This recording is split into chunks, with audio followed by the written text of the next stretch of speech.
अस्सलाम वालेकुम स्टूडेंट्स, मैं उम्मीद करता हूं कि आप सब खैरियत से होंगे। आज जो हमने टॉपिक पढ़ना है orientation of electrophilic substitution reaction में क्या है कि बेंजीन में डिफरेंट ओरिएंटेशन होती है जब इलेक्ट्रोफिलिक सब्स्टिट्यूशन रिएक्शन करवाई जाती है किसी भी बेंजीन की।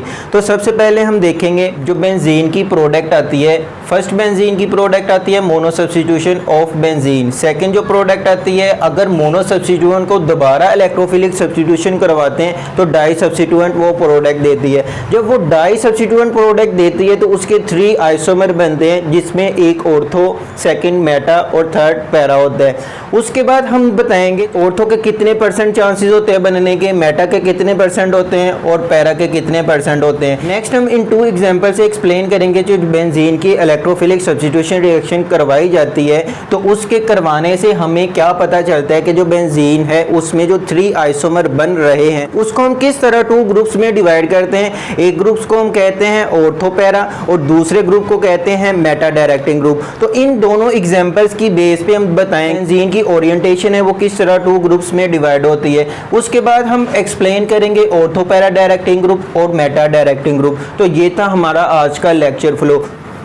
सबसे पहले है मोनो सब्स्टिट्यूशन ऑफ बेंजीन। अब देखें, हमें पता है जो बेंजीन है जब उसकी मोनो सब्स्टिट्यूशन करवाई जाती है, मीन के जब उसको एक इलेक्ट्रोफाइल के साथ रिएक्ट करवाया जाता है तो बेंजीन सिर्फ मोनो सब्स्टिट्यूएंट प्रोडक्ट भी देती है। ये हमने कंफर्मेशन ऑफ बेंजीन में भी पढ़ा था कि जब बेंजीन को कंफर्म कर रहे थे कि वो अल्कीन है या वो अल्काइन है तो वहां पर भी हमने देखा था कि जो बेंजीन सिर्फ मोनो सब्स्टिट्यूएंट प्रोडक्ट दे रही है। उसके बाद जब इसी मोनो सब्स्टिट्यूएंट बेंजीन की दोबारा सब्स्टिट्यूशन करवाई जाती है, मीन उसमें सेकंड सब्स्टिट्यूएंट ऐड किया जाता है तो वो 3 आइसोमर देता है। उन 3 आइसोमर कौन कौन से होते हैं? एक ऑर्थो, सेकंड मेटा और जो थर्ड है वो पैरा होता है। ये हमने पहले भी डिस्कस किया था कि जो बेंजीन है उसके ऊपर जब एक सब्स्टिट्यूएंट अटैच हो जाता है तो उसके बाद उसकी 3 पॉसिबिलिटी होती है। एक ऑर्थो पोजीशन होती है, सेकंड मेटा और थर्ड पैरा। इसमें ऑर्थो पोजीशन पे सेकंड सब्स्टिट्यूएंट अटैच हो चुका है। उसके बाद इसमें मेटा पोजीशन पे सेकंड सब्स्टिट्यूएंट अटैच हो चुका है और इसमें पैरा पोजीशन पे अटैच हो चुका है। उसके बाद स्टूडेंट्स देखें, हम इनको देख के बेंजीन में देखें हमारे पास एक सब्स्टिट्यूएंट के अलावा बाकी टोटल कितनी पोजीशन बचती है? 5। इन 5 पोजीशन की बेस पे हम कहते हैं कि इसकी 2 ऑर्थो पोजीशन होती है, 2 मेटा पोजीशन होती है जबकि 1 पैरा पोजीशन होती है। अगर हमने इसको टोटल 100 पार्ट्स में डिवाइड करना हो तो हम कहेंगे कि ये जो हमारे पास ऑर्थो है ये भी 20%, मेटा भी 20%, पैरा भी 20%, इधर ये मेटा 20%, ये ऑर्थो भी 20%। तो ऑर्थो के बनने के जो चांसेस है वो टोटल यहाँ पर 40% है, मेटा के बनने के चांसेस वो भी 40% है। क्यों? इसकी 2 पोजीशन है मोनो सब्स्टिट्यूएंट बेंजीन पे, मेटा की भी 2 पोजीशन है मोनो सब्स्टिट्यूएंट ऑफ बेंजीन के, जबकि जो पैरा है वो सिर्फ और सिर्फ उसके बनने के चांसेस 1 है। तो इसलिए हमने कह दिया कि इसकी 2 पोजीशन होती है, इसलिए ये दोनों 40% बनने के चांसेस होते हैं, जबकि पैरा की जो पोजीशन है वो सिर्फ और सिर्फ 1 होती है, इसलिए ये 20% बनने के चांसेस होते हैं। इसको सिर्फ हम एक्सपेक्ट करते हैं कि इतने बनने चाहिए, लेकिन एक्चुअल में ऐसा नहीं होता। जब इसके रिएक्शन करवा के देखे जाते हैं तो वो बेंजीन ना 40% ऑर्थो देती है, ना 40% मेटा देती है और ना ही 20% पैरा देती है। उसके बाद स्टूडेंट्स हम इसको देखते हैं फर्स्ट एग्जांपल में हमने क्या करवाना है? Chlorination of nitrobenzene. Chlorination of nitrobenzene में हमने नाइट्रोबेंजीन यूज करनी है, उसकी क्या करवानी है? क्लोरीनेशन। तो देखिए हमारे पास ये नाइट्रोबेंजीन है। नाइट्रोबेंजीन वो होती है जिसके ऊपर NO2 ग्रुप अटैच होता है, और क्लोरीनेशन हमने हैलोजिनेशन में पढ़ा था कि क्लोरीन मॉलिक्यूल ऐड करेंगे in the presence of catalyst, और कैटलिस्ट यहाँ पर हम यूज करते हैं आयरन क्लोराइड। तो जब नाइट्रोबेंजीन की क्लोरीनेशन करवाई गई तो ये सिर्फ और सिर्फ एक ही आइसोमर देती है, और वो आइसोमर कौन सा है? Meta chloro nitrobenzene. It means कि जब बेंजीन रिंग पे ऊपर नाइट्रो ग्रुप अटैच होगा तो बनने वाली प्रोडक्ट सिर्फ मेटा डायरेक्टिंग ग्रुप ही होगी। इसमें ऑर्थो डायरेक्टिंग ग्रुप भी नहीं बन रहा, पैरा डायरेक्टिंग ग्रुप भी नहीं बन रहा। उसके बाद सेकंड एग्जांपल देखें। सेकंड एग्जांपल हमने एक्सप्लेन करनी है नाइट्रेशन ऑफ क्लोरोबेंजीन। मीन के क्लोरोबेंजीन हम यूज करेंगे, उसकी क्या करवानी है, नाइट्रेशन। अब देखें हमने यूज किया यहाँ पर क्लोरोबेंजीन। बेंजीन क्लोरोबेंजीन क्या है, जिसके ऊपर Cl ग्रुप अटैच होगा, इसको हम क्लोरोबेंजीन कहते हैं। उसके बाद नाइट्रेशन करवानी है। नाइट्रेशन कैसे होती है, नाइट्रेशन में हमने पढ़ा था इक्वल रेशियो लेनी है नाइट्रिक एसिड की और सल्फ्यूरिक एसिड की। जब इन दोनों की इक्वल कंसंट्रेशन लेते हैं तो हमारे पास इसके 2 आइसोमर बनते हैं, एक ऑर्थो आइसोमर और दूसरे पैरा आइसोमर। इट मींस कि हम कह सकते हैं कि ये जो ऑर्थो क्लोरो नाइट्रोबेंजीन बन रही है और पैरा क्लोरो नाइट्रोबेंजीन बन रही है। इन 2 एग्जांपल से हम ये बता सकते हैं कि जो बेंजीन रिंग पे ऑलरेडी ग्रुप प्रेजेंट है वो हमें डिसाइड करके बताता है कि जो आने वाला ग्रुप है आया कि वो ऑर्थो पे अटैच होगा, मेटा पे अटैच होगा या वो पैरा पे अटैच होगा। इन 2 एग्जाम्पल की बेस पे हमने इसको 2 ग्रुप्स में डिवाइड कर दिया। ये जो टोटल ऑर्थो मेटा और पैरा है ना, इसको हमने 2 ग्रुप्स में डिवाइड कर दिया। कैसे, वो ग्रुप जो ऑर्थो और पैरा प्रोडक्ट दे रहे हैं उनकी हमने एक क्लास बना दी, और वो ग्रुप जो सिर्फ और सिर्फ मेटा प्रोडक्ट दे रहे हैं उनकी एक क्लास बना दी। तो देखें स्टूडेंट्स, हमारे पास कंक्लूजन में हम कहेंगे the already group present on a benzene ring decide the position of incoming group. की जो ऑलरेडी ग्रुप प्रेजेंट है उसने डिसाइड करना है कि जो आने वाला ग्रुप है वो किस पोजीशन पे अटैच होगा। उसके बाद उसी की बेस पे हमने इसकी 2 टाइप्स बना दी। 2 टाइप्स कौन सी है, नंबर 1 है ऑर्थो पैरा डायरेक्टिंग ग्रुप और सेकंड वन है मेटा डायरेक्टिंग ग्रुप। अब ऑर्थो पैरा डायरेक्टिंग ग्रुप कौन से होंगे और मेटा डायरेक्टिंग ग्रुप कौन से होंगे। नंबर 1 पे इसका फर्स्ट पॉइंट ये है कि जो ग्रुप जिनके पास लोन पेयर मौजूद होंगे वो क्या करते हैं, बेंजीन के रिंग में इंट्रोड्यूस हो जाते हैं। जब वो बेंजीन के रिंग में इंट्रोड्यूस होंगे तो बेंजीन की वो रिएक्टिविटी को बढ़ा देते हैं, जिसकी वजह से उसका नेगेटिव चार्ज बढ़ जाता है। नेगेटिव चार्ज बढ़ने से वो इलेक्ट्रोफाइल के साथ अटैच होते हैं और इलेक्ट्रोफाइल के साथ अटैच होके वो ऑर्थो पोजीशन और पैरा पोजीशन पे नेगेटिव चार्ज को इंक्रीज करते हैं, जिसकी वजह से जो आने वाला इनकमिंग ग्रुप है वो किस पोजीशन पे अटैच होगा, सिर्फ ऑर्थो पोजीशन पे और पैरा पोजीशन पे। इसको हम एक मैकेनिज्म से देखते हैं। देखें स्टूडेंट्स, हमारे पास ये स्ट्रक्चर है बेंजीन के, उसके ऊपर वो सब्स्टिट्यूएंट अटैच है जिसके पास लोन पेयर मौजूद होते हैं। अब ये लोन पेयर क्या करते हैं, इस इलेक्ट्रॉन को एक इलेक्ट्रॉन डोनेट करते हैं यहाँ पर। ये इलेक्ट्रॉन और बेंजीन का एक इलेक्ट्रॉन मिलके इसमें वो डबल बॉन्ड बना देगा और ये इलेक्ट्रॉन अब यहाँ पर शेयर हो चुका है। ये वाला जो इलेक्ट्रॉन है वो किस कार्बन पे शिफ्ट हो जाएगा, यहाँ पर मीन के इस कार्बन के ऊपर नेगेटिव चार्ज आ चुका है। बाकी जो 2 बॉन्ड है ये वैसे के वैसे ही रहेंगे। नेक्स्ट टाइम में क्या होगा, यही नेगेटिव चार्ज इस एक इलेक्ट्रॉन को यहाँ से गेन करेगा, यानी कि उसके साथ बॉन्ड बनाएगा और ये वाला जो 7 इलेक्ट्रॉन मौजूद है वो इसी कार्बन के ऊपर रह जाएगा in the form of negative charge. तो नेक्स्ट स्टेप में इस कार्बन के ऊपर नेगेटिव चार्ज आ रहा है, न्यू बॉन्ड यहाँ पर बन चुका है, बाकी ये ओल्ड बॉन्ड वैसे ही है, इस ऑक्सीजन ने डबल बॉन्ड बनाया हुआ है। नेक्स्ट स्टेप में क्या होगा, ये इलेक्ट्रॉन एक न्यू बॉन्ड यहाँ पर बना देगा, एक इलेक्ट्रॉन इसका गेन करके। अब यहाँ पर जो इलेक्ट्रॉन मौजूद है वो इसी कार्बन के ऊपर चला जाएगा, मीन कि इस कार्बन के ऊपर नेगेटिव चार्ज, डबल बॉन्ड यहाँ पर बन चुका है यहाँ पर, और ये ऑक्सीजन ऑलरेडी डबल बॉन्डेड है।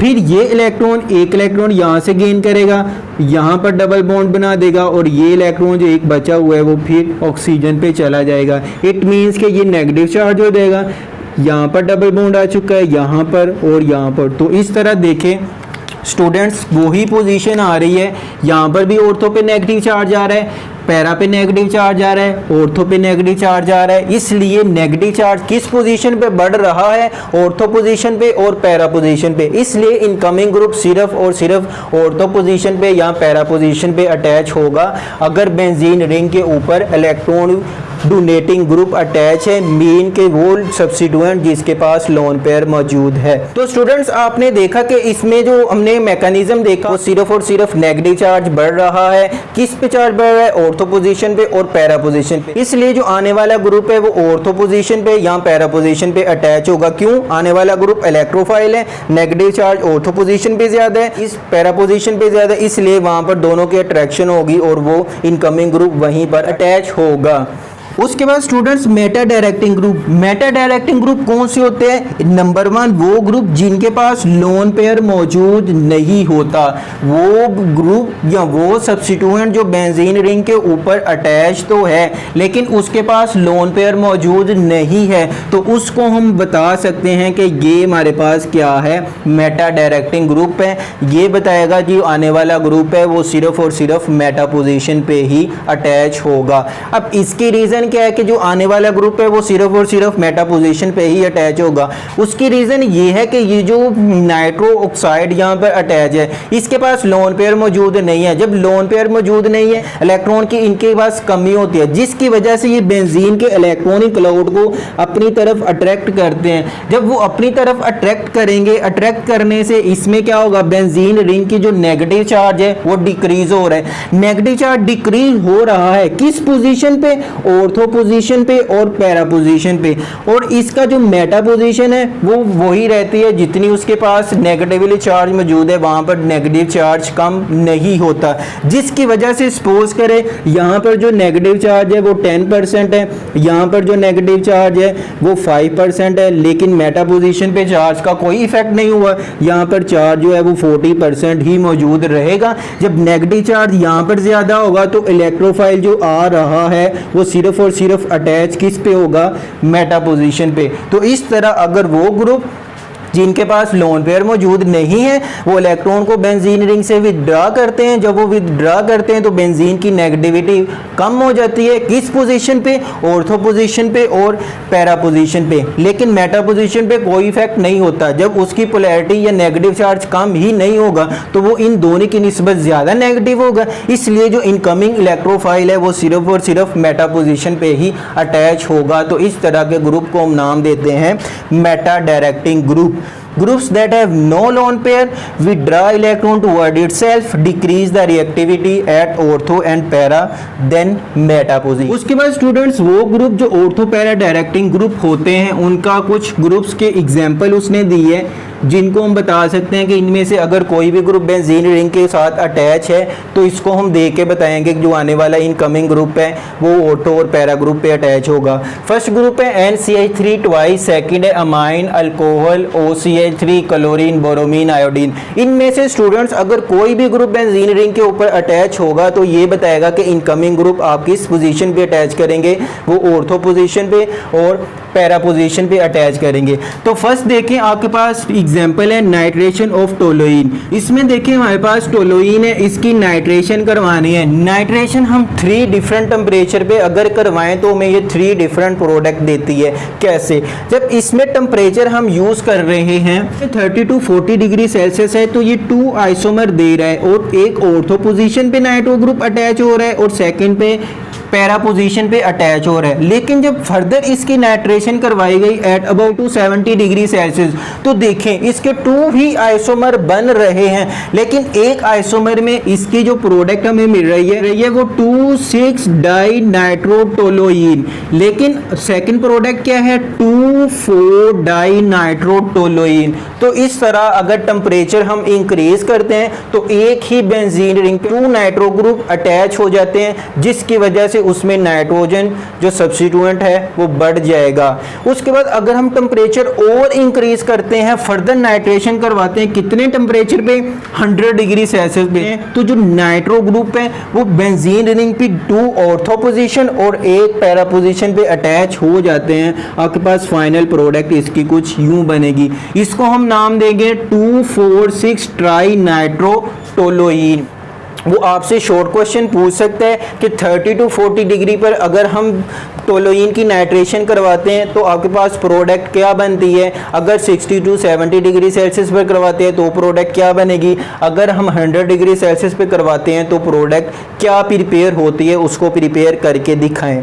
उसके बाद स्टूडेंट्स जो मेटा डायरेक्टिंग ग्रुप है, मेटा डायरेक्टिंग ग्रुप वो ग्रुप अभी हमने कहा कि जिनके पास लोन पेयर मौजूद नहीं होता, सेकंड पे वो इलेक्ट्रॉन को विड्रा करते हैं, विड्रा करने से बेंजीन की रिएक्टिविटी कम होगी। रिएक्टिविटी किस पोजीशन पे कम होगी ऑर्थो पोजीशन पे और पैरा पोजीशन पे। ऑर्थो पोजीशन पे और पैरा पोजीशन पे रिएक्टिविटी कम होने की वजह से उसकी मेटा पोजीशन पे नेगेटिव चार्ज बढ़ जाता है, बढ़ता नहीं है, उतना ही रहता है, लेकिन उन दोनों की निस्बत ज्यादा होता है, इसलिए आने वाला इलेक्ट्रोफाइल सिर्फ मेटा पोजीशन पे ही अटैच होगा। तो उसमें देखिए जो ग्रुप मौजूद है वो है NO2 nitro, NR3 सियानो carboxylic aldehyde और COCH3। तो ये टोटल 6 ग्रुप है जो मेटा डायरेक्टिंग ग्रुप है। ये हमें बताएंगे कि अगर बेंजीन रिंग में कोई भी इनमें से ग्रुप मौजूद है तो हम क्या करेंगे, आने वाले ग्रुप को सिर्फ मेटा पोजीशन पे अटैच करके उसकी प्रोडक्ट बना देंगे। तो देखें इसमें एग्जांपल है नाइट्रेशन ऑफ नाइट्रोबेंजीन।